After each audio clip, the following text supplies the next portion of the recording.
hands face space, build back better. I've got a better slogan that is very fitting for the times we find ourselves in, and it's consent, coercion, corruption. If those of you are not aware what informed consent is, it's a principle in our medical system, it's a legal principle, and it's an ethical principle.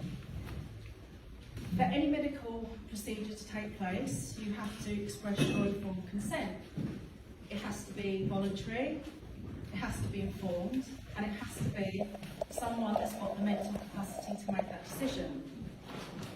Right now, we've got thousands of individuals who are expressing their informed consent. They do not wish to have the vaccine.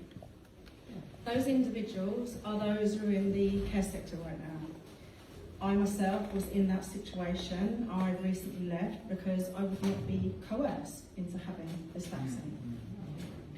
Right now I work full-time for a union, and my job is to sit in on meetings with individuals like myself who are expressing their concerns. They do not wish to have the vaccine, yet they're met with the, it's not us, it's the policy that government have set. It's nothing personal, it's just business.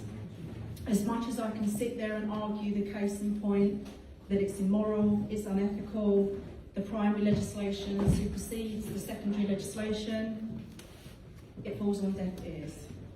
I have to witness the plight of individuals that have worked many in their sectors for years, who love their job, who love their patients, and to express how stressed, how depressed this is making them, and the end result will be, comes the 11th of November, the D-Day, our forefathers fought for freedom, comes the day that they lose their jobs.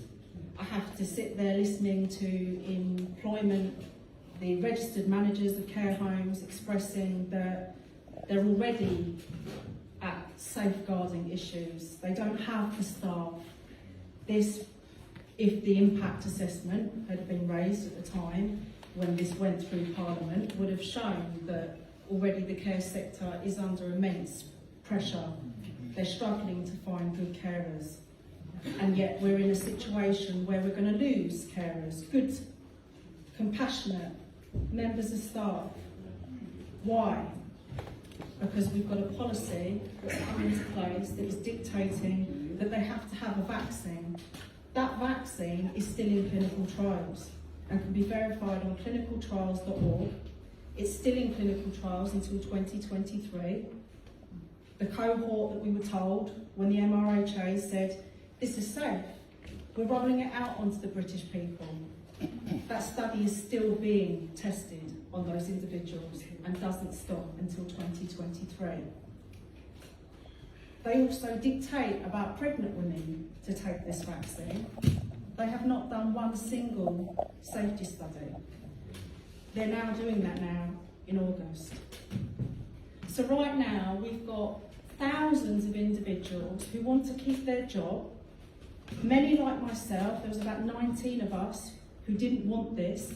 I was the last person standing and I handed in my notice because I would not be coerced.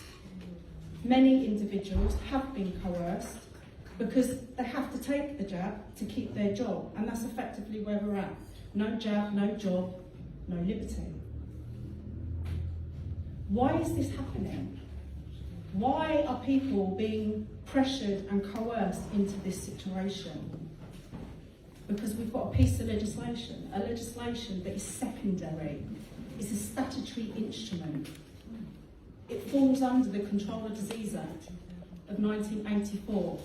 And in there, it clearly states under section 45E, no individual can be mandated to have a vaccine.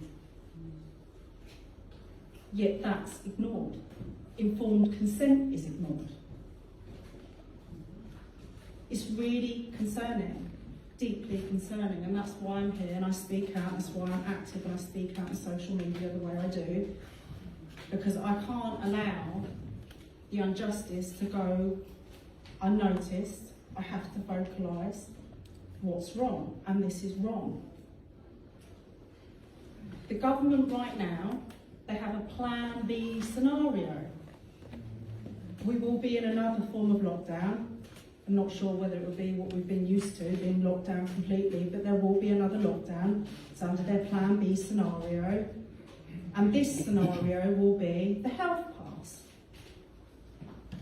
In order to have the health pass, you have to have the vaccine. So they were trialling this out. So you could either be vaccinated or a negative lateral flow test. Well, they're removing the negative lateral flow test. Now it's vaccinated or clinical exemption, and that's the other thing. So for me to represent individuals, the only wild card that you can try and get out of this system to keep your job would be, in the legislation clearly states, for clinical reasons.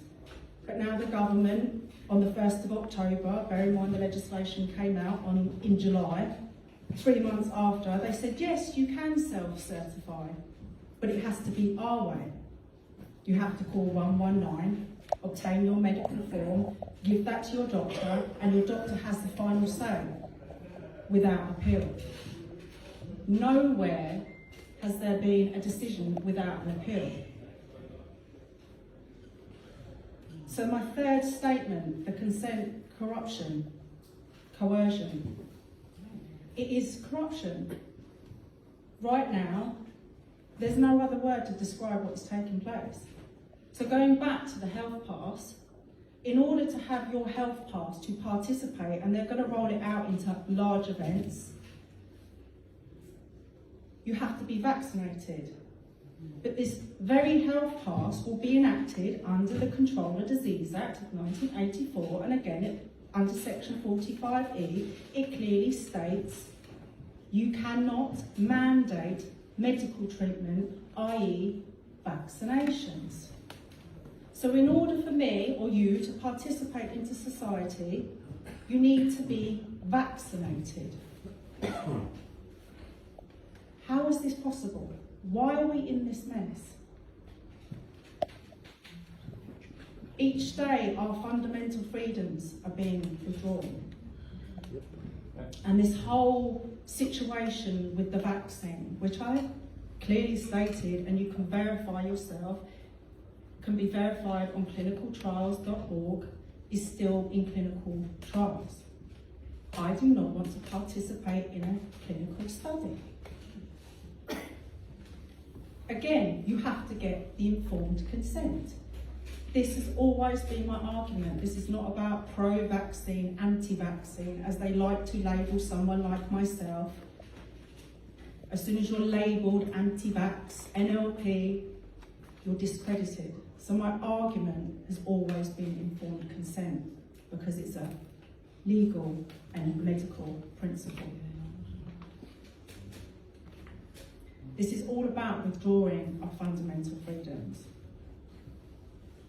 Step by step, this is taking us away from our freedom of choice. My body, my choice. What I determine to put in my body is down to me. But now we have COVID-19. Do your bit, Great Britain. Sign up, get the jab. And I would be deemed as someone who's selfish because I don't want an experimental vaccine. But where's the argument? Why do I need to take a vaccine in order to protect you? When Chris Whitty, they've publicly come out and announced, it doesn't stop you catching it, it doesn't stop you transmitting it. And in the care home sector, you have to take a test in order to do your job, infection control. So someone who has chosen not to be vaccinated still has to be tested, as well as my colleagues who have been vaccinated still has to be tested, and the vaccinated are testing positive. If I'm infectious, I can't work with my patients. So the argument of, well, you shouldn't be working in the care sector because you're failing to protect your patients, isn't this what testing is all about? Isn't this what the country is basing all their decisions on? Cases, cases, cases, cases, with a test that is pretty much not fit for purpose, tests that are laced with ethylene oxide, a grade A carcinogen. In my care home, we were using a test which was buying over. Just recently, the FDA pulled that test because it didn't pass safety standards. So again, my slogan is consent, coercion, corruption. It is corruption, and slowly we are seeing our fundamental freedoms being eroded and effectively our liberty. And I want to leave you with two quotes, two famous quotes. The first is Benjamin Franklin, and he stated, "Any society that would give up their temporary liberty for temporary security deserve neither and will achieve neither." And the last quote is by John Adams, and he stated that liberty lost will be lost forever.